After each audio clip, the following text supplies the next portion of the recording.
피크님, 안녕하세요. 요즘 주식시장의 핫 키워드는 단연 AI 아닐까요? 엔비디아, 팔란티어 같은 종목들이 하늘 높은 줄 모르고 오르는데 이 와중에 빅쇼트의 주인공 마이클 버리가 AI는 버블이다 외치면서 대규모 공매도를 때렸다는 소식이 화제더라고요. 저처럼 AI 주식 들고 있는 투자자들은 지금 심장이 덜컥 내려앉았습니다. 이게 정말 제2의 서브프라임 사태가 될까요? 안녕하세요, 실험님. 시청자분들 반갑습니다. 마이클 버리가 던진 경고는 단순한 이슈가 아니라 시장 전체에 거대한 질문을 던진 사건이기 때문이죠. 결론부터 말씀드리자면 버리가 이번에도 오를지 아닐지는 아직 알 수 없으나 그가 지적한 문제들은 절대 무시할 수 없습니다. 역시 단정 짓긴 어렵군요. 그런데 버리가 움직이면 시장이 출렁인다는 걸 이번에 또 봤어요. 이달 초 그가 운용하는 사이언 자산운용이 팔란티어와 엔비디아의 대규모 공매도 포지션을 공개했잖아요. 이 소식에 팔란티어 주가는 사흘 만에 15%나 급락했죠. 구체적인 베팅 규모가 궁금해요. 대체 얼마를 걸었기에 시장이 이렇게 반응하는 걸까요? 네, 수치로 보면 버리의 경고가 얼마나 심각했는지 알 수 있습니다. 지난 9월 말 기준으로 버리의 포트폴리오를 보면 AI 핵심 기업들에 대한 대규모 풋옵션을 보유하고 있었는데요.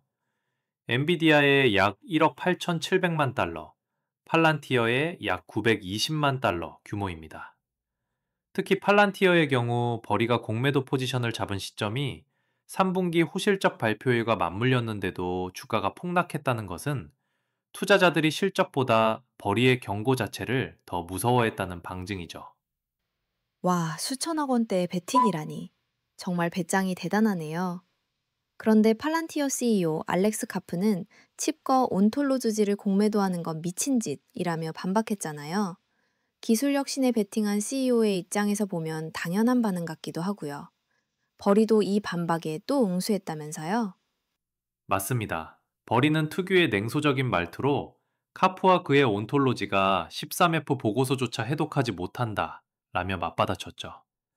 여기서 잠깐 초보 투자자분들을 위해 용어를 정리하자면 온톨로지는 팔란티어의 핵심 기술로 기업의 모든 데이터와 시스템을 통합해 의사결정을 돕는 디지털 지도 같은 역할을 합니다. 버리는 이 핵심 기술 자체의 가치를 무시했다기보다는 주가가 지나치게 고평가되었다는 점을 비판한 겁니다. 하지만 여기서 또 하나의 반전이 있습니다. 반전이요? 혹시 펀드 청산 말씀이신가요?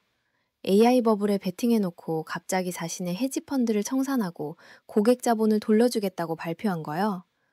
혹시 공매도에서 큰 손실을 봤다는 의미 아닐까요? 네, 정확합니다. 버리는 펀드 청산 이후로 나의 증권 가치 평가에 대한 견해가 지금도 그리고 한동안은 시장과 일치하지 않을 것이라고 밝혔습니다. 버리는 팔란티어 풋옵션 거래를 10월에 종료했는데 당시 팔란티어 주가가 상승세였기에 단기적으로는 손실을 봤을 가능성이 높습니다. 하지만 버리의 펀드 청산은 단순히 손절이 아닐 수 있습니다. 손절이 아니라면요? 버리는 펀드 청산 후 패밀리 오피스로 전환할 가능성이 높습니다. 패밀리 오피스는 소수 부유층의 자산을 운용하는 사적 기구라 SEC의 규제나 고객들의 단기 수익 압박에서 자유로워집니다. 즉, 버리는 시장이 당장 내 예측을 안 믿는다면 나는 규제 없는 나만의 공간에서 더 길고 외로운 싸움, 장기적인 AI 버블 붕괴 베팅을 하겠다고 선언한 것과 같습니다. 심지어 펀드 청산 후에도 11월 25일엔 훨씬 더 나은 일들이 기다리고 있다며 다음 베팅을 예고했죠. 이분은 정말 시장의 카산드라라는 별명이 딱 맞습니다. 와, 진짜 스토리텔링이 장난 아니네요. 그런데 버리의 주장에서 가장 충격적인 건 AI판 분식회계 의혹이었어요. GPU 감가상각 논란 말인데요. 초보자 입장에서 이게 대체 왜 심각한 문제인지 모르겠습니다. 이 부분이 버블론의 가장 날카로운 근거입니다. 쉽게 설명해 드릴게요. 감가상각이란 기업이 기계나 건물 같은 자산을 쓸 때 그 가치 하락분을 매년 비용으로 나누어 기록하는 회계 처리입니다. 자산의 유효 수명을 길게 잡으면 매년 비용으로 처리하는 감가상각비가 줄어들어 당장의 순이익이 부풀려집니다. 아, 비용이 적게 잡히니까 이익이 커 보이는 착시 효과군요. 정확합니다. 버리는 아마존, 구글 같은 하이퍼스케일러들이 AI 데이터 센터의 핵심인 엔비디아 GPU 칩의 유효 수명을 인위적으로 늘리고 있다고 주장합니다. 실제로는 AI 칩이 2, 3년 만에 구형이 되어 교체되는데도 이 기업들은 감가상각 기간을 최대 6년으로 잡고 있다는 겁니다. 말하자면 최신 스마트폰을 6년 동안 쓸 거라고 장부에 적어 놓고 비용 처리를 나눠 하는 것과 비슷하겠네요. 그럼 기업의 이익이 얼마나 부풀려지는 건가요? 버리의 추산에 따르면 이런 방식으로 2026년부터 2028년까지 하이퍼스케일러의 회계상 이익이 약 1,760억 달러 과대 계상될 수 있다고 합니다. 특히 오라클과 메타는 2028년 기준 이익이 각각 27%, 21%까지 과대 계상될 수 있다고 지적했죠. 이처럼 버리가 기업의 속살을 파고든 주장은 11월 19일 엔비디아의 실적 발표 이후에도 시장의 의구심을 완전히 잠재우지 못하는 근본적인 배경이 됩니다. 맞아요. 실적 이야기. 저희가 염려했던 엔비디아 3분기 실적이 이미 나왔잖아요.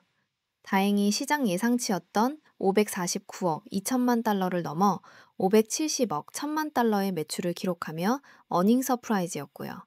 주가도 시간의 거래에서 5% 이상 급등하며 AI 거품론을 일축하는 분위기였는데, 그럼 버리의 경고가 틀린 것 아닌가요?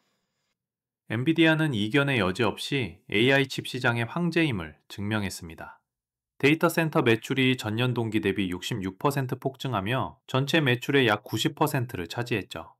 젠슨항 CEO가 최신 칩 블랙웰 수요는 차트에 표시할 수 없을 정도로 높고 클라우드 GPU는 이미 매진 상태라고 밝힌 것이 시장의 강력한 신뢰를 이끌어냈습니다. 와, 블랙웰이 없어서 못 파는 상황이라면 AI 투자는 끝이 아니라 이제 시작이라는 말이 맞겠네요. 국내 증시에서도 엔비디아 훈풍에 힘입어 코스피가 4천선을 탈환하고 삼성전자 주가도 10만 400원으로 10만 전자를 회복했다는 소식도 있었죠. 네, 맞습니다. 실적 발표 이후 국내외 기술 혁신 확신파 투자자들의 투자 심리는 최고조입니다.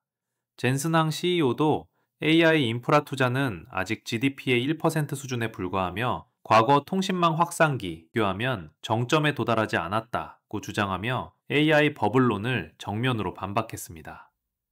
그렇다면 마이클 버리의 경고는 단순한 노이즈로 끝나는 걸까요? 엔비디아 실적이 아무리 좋아도 버리가 지적한 AI판 분식 회계 의혹은 여전히 남아있는 것 아닌가요? 엔비디아 실적은 수요가 폭발적임을 입증했지만 버리의 주장은 회계 처리의 건전성에 대한 문제입니다.